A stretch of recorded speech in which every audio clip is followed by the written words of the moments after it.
What's up everybody, Alex Schwartz here with AMPUTEE, and here I am to bring you finally part 5, which is the full final review of the legs that I've been making or the process of creating for the past year. It has been a interesting journey because I decided to do some unique things with them that most people don't do with their legs. And you can see the past 4 parts of making these legs on my channel, so go ahead and check those out if you want to see from the very beginning what we had to do to make these legs. And so now that I've had them for a year, I'm going to go ahead and give you the full in-depth review. I'm going to go over multiple parts, all like in-depth and whatnot, so you guys can really get a feel for these legs.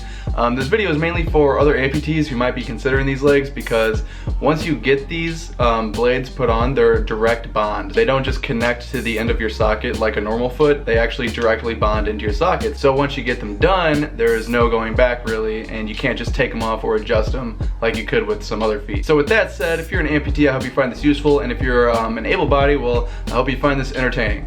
So the feet that I have are the Fillauer Formulas, Formula Foot by Fillauer. It's a lot of F. The unique thing about these legs is that they actually don't have a foot shell, and they don't connect with a pyramid connector like a lot of feet do. These just directly bond right into your socket.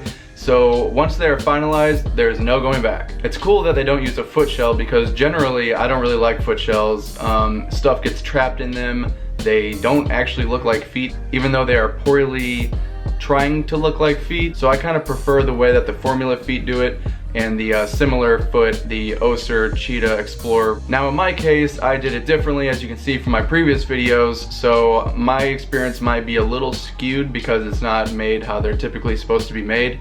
Just a quick little disclaimer there.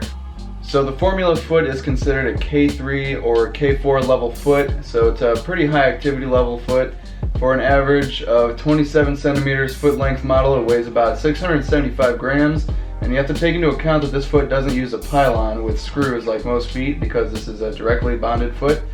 It molds directly into your socket, as I mentioned, instead of connecting at the end with an added on pylon with screws like most feet. And also there's part of this foot that's going to be cut down to customize it to your height.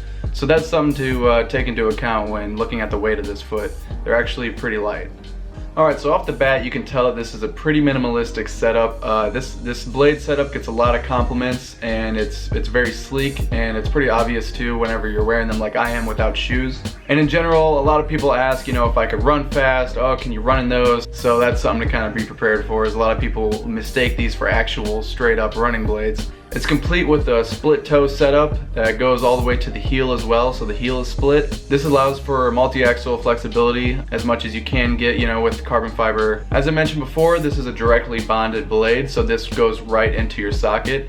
And so this essentially means that the foot is a lot longer than a normal foot, because it can go all the way back up your leg. This means that there's a lot more carbon fiber, which adds a lot more flexibility and has a better ability of storing energy than a shorter blade. This is what's referred to as a posterior mounted foot. Typically people like direct bonded foot because it provides better feedback, more energy return, it can be more lightweight, and it tends to look a little bit better. The downside is that once it's connected, the only way to make adjustments is adjusting the foam by like shaving it down and stuff on the bottom of the foot. Other than that, you can't just whip out an Allen wrench and adjust your heel to your new shoes or anything like that. So this foot only comes in one size, and it also has a kid's version. And the reason it comes in one size is because whenever you get the leg or the foot or the blade or whatever you want to call it, you just cut down off the top to adjust it for your height. So it's not really necessary to have actual different versions when you can just simply cut it down. So for general walking, these are pretty smooth in my experience, and I really like the way they feel. They're also definitely better for running than some normal shorter blade type feet, or especially any lower level feet that aren't made of carbon fiber. Take a look.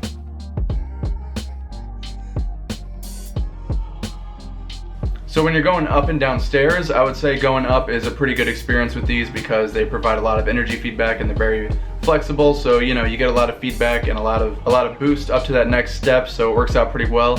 Going downstairs, I would say there's not quite as much straight up vertical shock absorption as there is with something like the Freedom Renegade, it seemed like, in my experience at least. But it wasn't anything terrible or anything, so it's nothing to write home about. Just something to note though. Up and down hills, I would say these have quite a bit of flex, of course, just how I mentioned on the stairs. So going up hills is pretty good, and the split toe really helps a lot too, because Sometimes going up and down hills as, for me, a bilateral amputee could be a little like awkward. Having the split toe helps it align, you know, with however my legs might be bending at that time. And same with going downhill with the split heel. It also, you know, conform a little bit more to the angles and stuff that you're dealing with when you're going down a hill as an amputee. Overall, I'd say they work really well going up and down hills. In my experience, they perform really well in an all-terrain kind of scenario because they have the split toe and the split heel. Again, this comes in very handy with uneven ground, and they're very light and they're very easy to keep control of. The only thing that you have to be wary about kind of when you're going, like, say, hiking or something, or walking on gravel, is sometimes with these very kind of springy, if you will, blades, if you step on a rock in a weird way, the rebound can send your leg kind of in a weird direction if you stepped on that, you know, rock or crack or whatever in kind of a weird way. So that's something to kind of be aware about, but once you get used to it, it's pretty manageable. So it's not something to be too worried about. If you're in general already a high activity user, you should be able to handle that without a problem. And these feel a lot better than, say, a straight normal plank type of carbon fiber foot without a split. My last pair of feet was just a straight plank without any split, and I could definitely tell the difference in how it handled uneven terrain, especially gravel. So overall, I would say I'm pretty satisfied with these. I think they look really awesome and they're really lightweight, and especially for me, obviously with having no shoes, it's been relatively cheap, which is nice. But yeah, they get tons of compliments. They're very minimalistic, they're very sleek and lightweight, so I really like them. I think they're kind of a game changer, to be honest, and I definitely like them, and I would highly recommend them to anybody who is a high activity user who, you know, if you happen to like the look of them, I would say go for it because you're probably not going to regret it. Alright, so leave a comment below and let me know what you think about these feet. Honestly, I love these feet because I've wanted them for a really long time, and I think they look really good. They're really lightweight, and I'm high activity, I would say, so I've been enjoying them quite a bit. So yeah, let me know what you think about them, and if you're an able body, let me know what you think about them from this perspective that I just tried to give you as much as I could. Yeah, make sure to like if you liked it, and subscribe if you want to keep seeing more content, and tell a friend, tell a dog. Have a great day.